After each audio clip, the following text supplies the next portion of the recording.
My name is Kim. Welcome to my kitchen. She's good.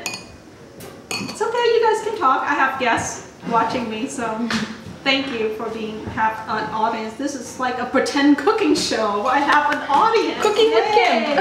Yay, so I'm making the Vietnamese bread Banh Mi. I'm making this for our neighbor, so I'm wearing gloves. See, if I'm making it for our family, I wouldn't care. But anyway, for you guys, I will make a healthier version, so I'll show that in episode 2. But in this episode, I'm going to make the traditional Vietnamese Banh Mi.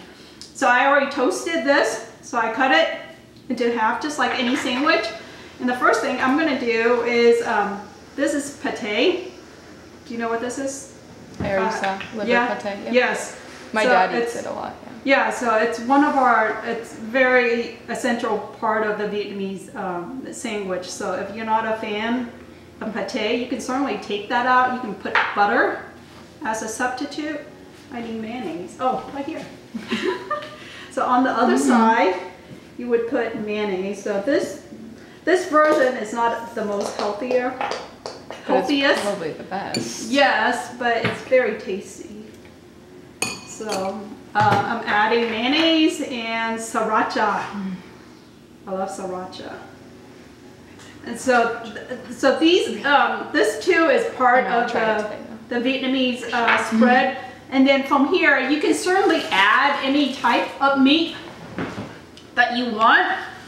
So in here, in this bowl, I have chicken, I have pork, I have shrimp for you because you requested shrimp. So I'm gonna go ahead and use pork for Caroline. Go ahead and add pork on here.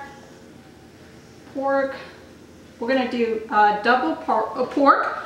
This is raw ground pork. I ground it up, add in the seasoning. This is a store-bought,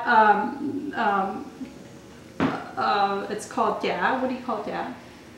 Boiled pork? Yes. It's like boiled in...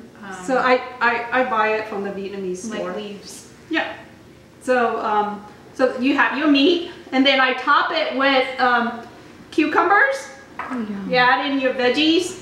Cucumber, should do all of it, huh? Cucumber, and then these are the pickled radish that I made it myself. It's right there, so I'll show you how I do that. But pickled radish is something that very common in the Vietnamese cooking. Carrots and radish. Yes, thank you. And then these guys right here, which is the jalapeno. So if you're sensitive to spicy food, then take that out. And then the herbs that go in the sandwich are the cilantro. And kind of press it down so you can close it. And because we have a lot of stuff in here, we need a little bit of soy sauce. So can you open that? Open up the lid for me. I don't want to. Okay, so I just drizzle like that. So here you go, Vietnamese Banh Mi sandwich. I think your brother probably would love this. Most definitely. I don't know if I made it for the barbershop boy, but so we're gonna close this up. I'll make her more. Is it served cold like that? Or yeah. hot? It can be eaten hot or cold, but I warm up the bread, and the meat is still warm. So you can certainly eat like this. It's like a lukewarm type of thing. Yeah, for Caroline, I'll just put a little instruction for her to put it in the oven for like 5 minutes just to get the bread to be crunchy. Oh, it needs to be crunchy. Yes. So that's the Banh Mi.